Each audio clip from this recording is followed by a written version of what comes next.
All right, we're gonna catch the trolley and go on a little ride. You can hear the sea lions right over there. Max just took off running. You see her? Yeah, there it is. Alicia's making the sea lion noise. Careful. There's Max being a rebel. You can see the sea lions right over there. Daddy, can I hold the camera? Alicia wants to hold the camera. I want to hold the camera.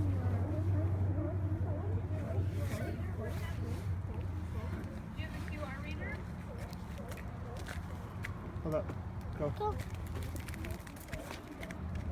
It almost tripped me, huh?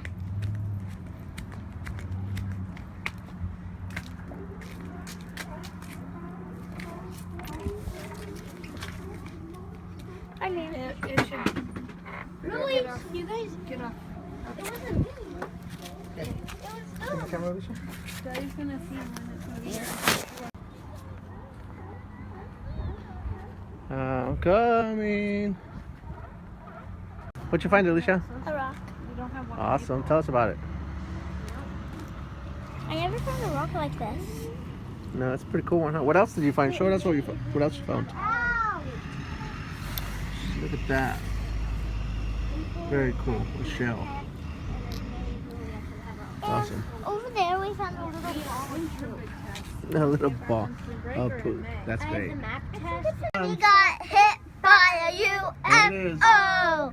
Johnny got hit by a UFO. Here it comes. Johnny got hit by over a there. UFO. Johnny got hit by a UFO. Here's comes. Mom now. Okay, I found him.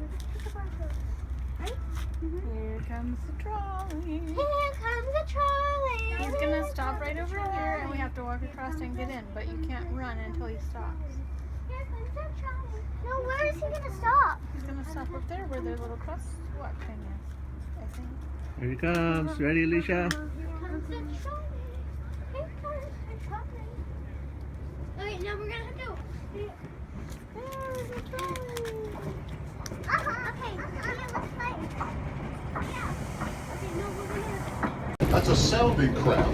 What he's doing is checking the depth of the river to make sure the channel is deep enough for these ore carriers or bulk carriers to get off.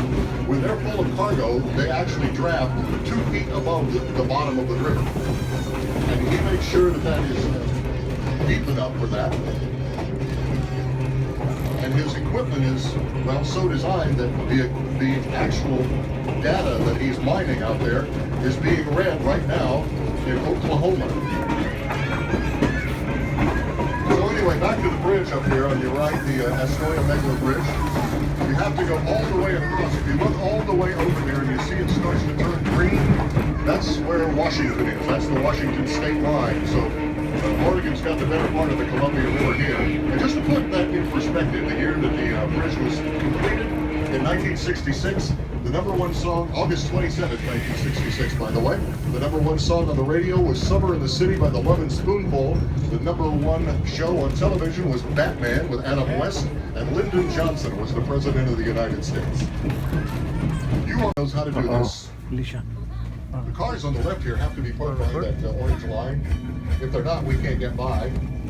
So what we have to do is go in these businesses here and try to find the owner. If we can't, we have to have the car towed, which generally gets us taken off their Christmas card list.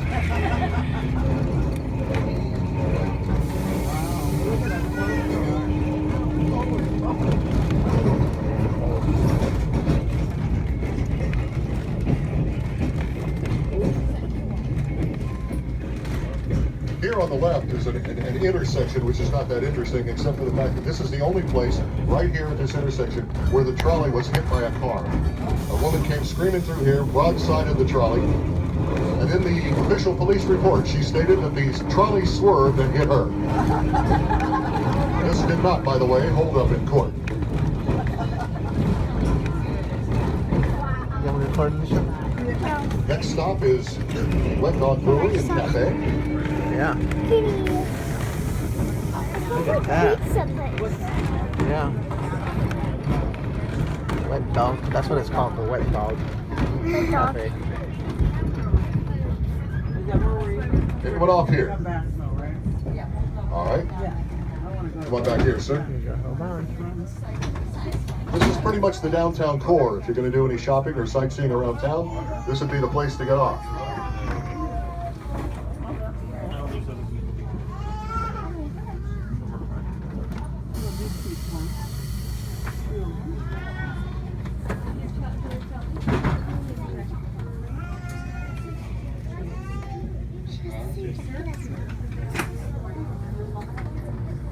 There's lots of people at my school who have the same backpack. Yeah.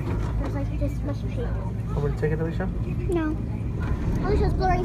Some of you are new aboard, and I was explaining earlier about what we call the international rocks. These are rocks that were put in the holds of ships in the sailing ship days to give them ballast as they came across the ocean. Then they threw them overboard and filled up with cargo. Well, over here on your left, that's more of those international rocks. But many of those rocks there that were used to form a seawall were those international rocks that came across the ocean in sailing ships. Astoria was a pretty rough place at one time. In fact, if you take a look at that building over there, that green building, back in the late 1800s, the bottom floor of that was a hardware store, and the top floor was a bordello. This was Astor Street, one of the nastiest places in town. In fact, the Oregonian newspaper at that time called Astoria one of the wickedest places on earth. There were more bars per capita in Astoria than any other city in the United States. That may still be true, I don't know, because we've got a few of them. Okay, Louis beer. Can you see Alicia? I'll take over. Fish Hawk Fisheries, and they provide fresh seafood to many of the restaurants in town. You can buy from them as well if you like, as long as you're willing to buy the whole thing. They don't fillet it for you or any of that. You buy the whole fish head to tail. But they're more than willing to sell it to you.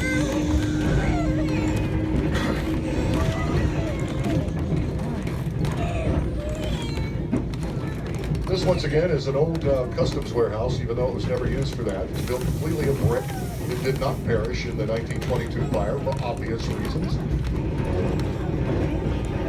And it goes all the way to the river floor. We are told, they continue to tell us, that that's going to end up being a vodka distillery. But they've been telling us that for quite some time, so we don't know when this is going to happen. Make a safety stop here, and the building that you're looking at on the right is the Columbia condos, the only ones built over the river.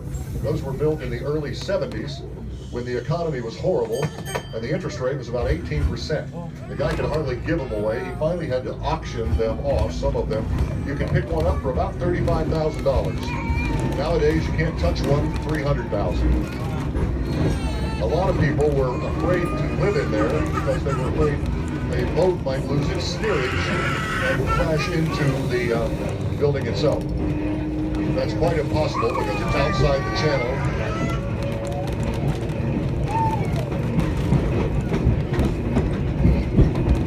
Over here on your right, this thing that's sticking up out of the water, that's an old boiler out of a steamship. The steamship ran aground, and the White Star Cannery that sat here before it burned down used that boiler. And then, of course, after they burned down, it just sat there. It is listed on the National Register of Historic Places, and it's about the second or third most photographed object in the city of Astoria, I'm told.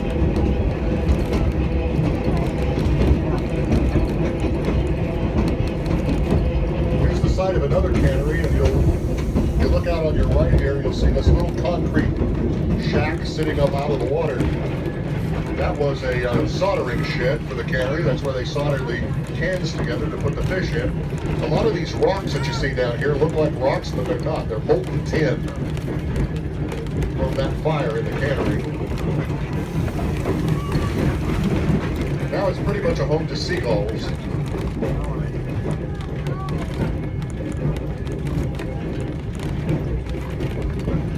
These are warehouses on your left and right here that hold millions of cans of Alaska canned salmon. Comes down through Seattle from Alaska. And they're stored here until they're shipped out to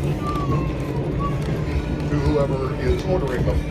Now we're going to go under the Astoria Megla Bridge, about 225 feet, I think, from the surface of the river to the surface of the bridge. When the men started working on that bridge in 1963, the first thing they were given was a marking pen and a life vest. And they were told to put the last 4 numbers of their Social Security number on the back of the vest. That way, if they fell off the bridge and died, they could identify the body. Great morale booster when you're just getting started. That lovely building out there on the right, on the wall over the water, is a 1/3 replica of the Cannery Pier Hotel, and it's a 1/3 replica of the cannery that used to sit there, including the smokestacks. Everything is built to scale. It's a boutique hotel, which means there's no restaurant in there, but he's got a fleet of classic cars, and he'll give you a ride to any restaurant you want. Up to it, including the one that we're going to pass here in just a second. Bridgewater Bistro is a great place to eat. And this red building that you're looking at here on your right was the machine shop and warehouse for the cannery that used to be out there where the hotel is now. It's still intact. In fact, they've got the original floors in there, which are quite beautiful. Not long ago, they had a contest to name that building. They wanted a really good name to describe the building. And as you can see, the winning name was Red Building. A lot of creativity here in Astoria. Wow. And speaking of giving a dark coffee, we have several times. Here comes another scene from the movie. If you remember the part where Arnold and his love interest were having lunch or dinner, I guess, in the restaurant, looking out over all the boats. Well, right there is where it was. That's the restaurant, the little red building there, and out there are all the boats. They paid the owners of those boats $200 each to turn their lights on during the filming, so that it was all lit up and pretty for the movie Kindergarten Cop. This is the end of the line, this direction. We're going to turn around and head east again in just a moment. And Rob's going to let me drive for a while, and he'll tell you some stories. But first, we have to turn the trolley around. First.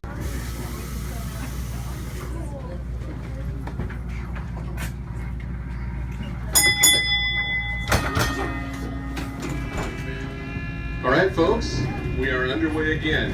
Again, we've traded places now. Bob wanted to drive for a little bit, and he's old, so we let him now and then, as long as he doesn't get us lost. So that's Bob up front. He's your motorman. My name is Rob. In the back, I'll be your motor mouth. So you've got the Bob and Rob show still. So it's my turn to make stuff up as we go. Well, I'm not going to make much up.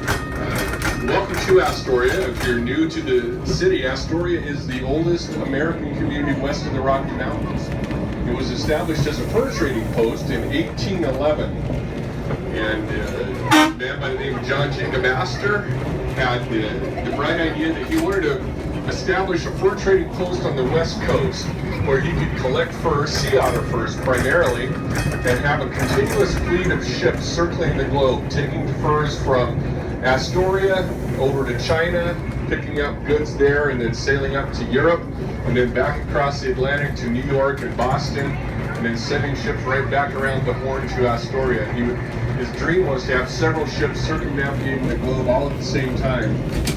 Unfortunately, after his men arrived here in March of 1811, something called the War of 1812 broke out, and the British came across the Columbia River Bar in 1813 with the intent of taking over Astoria, or if there was any resistance, they were going to destroy it. They brought a naval battleship across here. Well, by the time they came in here, the residents of Fort Astor had determined that war was inevitable with Britain, and they might be taken captive or destroyed, so they ended up selling the fort to the British, to a company that became known as the Hudson's Bay Company. And the Hudson's Bay Company had their headquarters about 100 miles upriver from here in Fort Vancouver.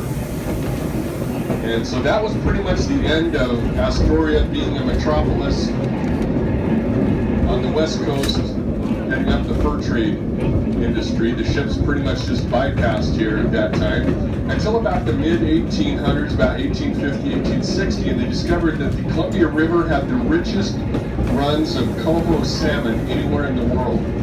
There's the column right there.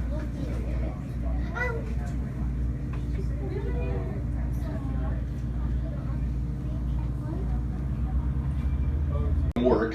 They can't be harmed. They're protected by federal law. But they try to scare them. They've tied up beach balls. They've put up metal reflective tape.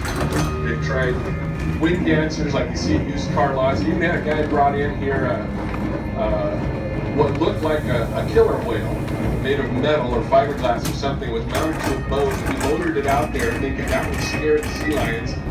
Well, the boat tipped over and the guy nearly drowned, but they got him out of there and the sea lions just laughed at him. So the sea lions pretty much moved us into the town. So we're coming up to the end of our line. We're about to turn around and head back the other way. But this white building on the pilots to the left, this is an old Hanthorne cannery. It was the last operating cannery on the river. It didn't shut down business until 1980. And it was built in 1875. Today it's a museum, a self-guided museum. It's free. You can walk in there and look around and see how they used to do the fishing and the cannering and the canning and the freezing of the tuna. Today it's a home of a number of other buildings as well. There's the Rogue Public House. You can get a sandwich and a beer in there. And there's a kayak shop and a dive shop. There's a coffee shop in the back right on the river for good views of the river. Pivot it back and set it down. We try to emphasize gently because the old girl is 100 years old. And these seats, believe it or not, are the most maintenance intensive items on the trolley. And then once you get that done, you retake your seats. And I will have the folks on the land side, the left-hand side of the trolley, do the same thing. One of these times you gonna sit over here? Go, yeah, you sit in front of us. Yeah. At the, what's it called? You want to go?